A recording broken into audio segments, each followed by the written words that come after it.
to my channel Annie's Little World. இன்னைக்கு நம்ம ட்ரெடிஷ்னலான சர்க்கரை பொங்கல் எப்படி பண்ணுறது அப்படின்னு பார்க்க போகிறோம். வாங்க வீடியோக்குள்ளே போகலாம்.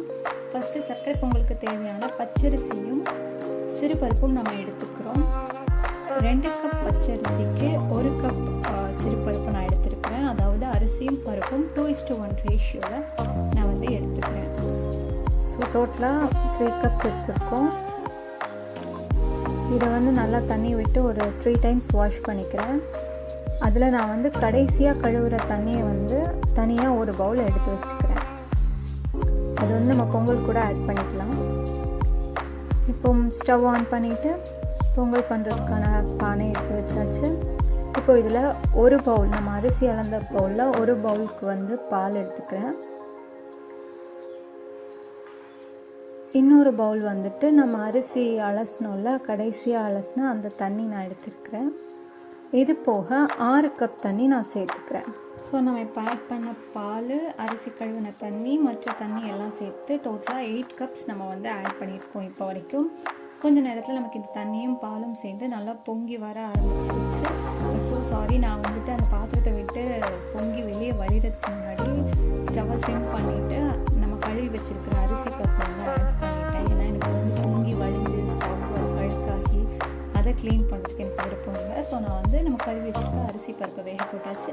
இப்போ அரிசி பருப்பு வேகிற கேப்பில் வந்துட்டு நம்ம இதுக்கு தேவையான முந்திரி பருப்பும் கிஸ்மிஸ் பழமும் தாளித்து வச்சுக்கலாம். அதுக்கு நான் ஒரு 4 டேபிள் ஸ்பூன்ஸ் கீ எடுத்துருக்கிறேன். நெய் நல்லா சூடானதுக்கப்புறம் அதில் வந்துட்டு நான் தேங்காய் சின்ன சின்ன ஸ்லைசஸாக கட் பண்ணி குட்டி குட்டியாக சாப் பண்ணி வச்சுருக்கிறேன்.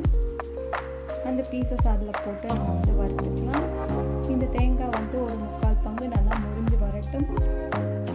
ஓரளவு கோல்டன் ப்ரௌனாக வரும்போது அது கூட நம்ம எடுத்து வச்சுருக்கிற முந்திரி பருப்பை ஆட் பண்ணிக்கலாம். இப்போ இந்த முந்திரி பருப்பும் தேங்காயும் நல்லா கோல்டன் ப்ரௌனாக வதங்கி வரட்டும். இது ரெண்டும் கோல்டன் ப்ரௌனாக வதங்கி வரும்போது அது கூட நம்ம வந்து கிஸ்மிஸ் பழம் எடுத்து வச்சுருக்கோம், அதை ஆட் பண்ணிக்கலாம். ட்ரை கிரேப்ஸ், இந்த ட்ரை கிரேப்ஸ் வந்துட்டு நல்லா பால் மாதிரி நல்லா உப்பி வர அளவுக்கு நம்ம வந்து நல்லா வறுத்து எடுத்துக்கலாம்.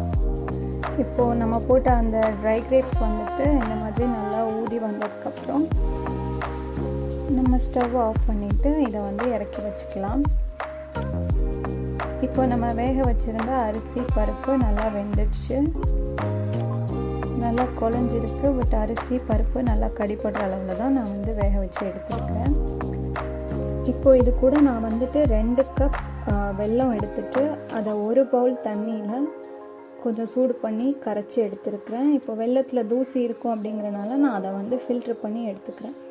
ஸோ டோட்டலாக நம்ம வந்துட்டு 3 பவுல் அரிசி பருப்புக்கு 9 பவுல் தண்ணி ஆட் பண்ணியிருக்கோம். 1:3 ரேஷியோவில் நம்ம வந்து ஆட் பண்ணியிருக்கோம். இப்போ அந்த சர்க்கரை கரைசலோடு நல்லா பொங்கலை கிண்டி விட்டுடலாம்.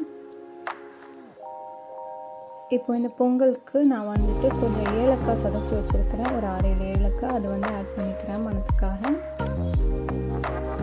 அது கூடவே நம்ம வந்து தாளித்து வச்சுருக்கிற முந்திரி பருப்பு கிஸ்மிஸ் பழத்தையும் ஆட் பண்ணி நல்லா கிண்டிடலாம்.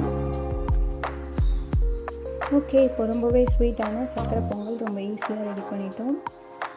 நானும் இதான் ஃபஸ்ட் டைம் சர்க்கரை பொங்கல் பண்ணியிருக்கேன் லைஃப்பில். ரொம்பவே நல்லா இருந்துச்சு. நீங்களும் ட்ரை பண்ணி பாருங்கள். பிடிச்சிருந்தா கமெண்ட் பண்ணுங்கள். எல்லோருக்கும் இனிய பொங்கல் தின நல்வாழ்த்துக்கள். இன்னொரு இன்ட்ரெஸ்டிங்கான வீடியோவில் உங்கள் எல்லாரையும் சந்திக்கும் வரை, this is Annie. See you soon. Thank you for watching my video.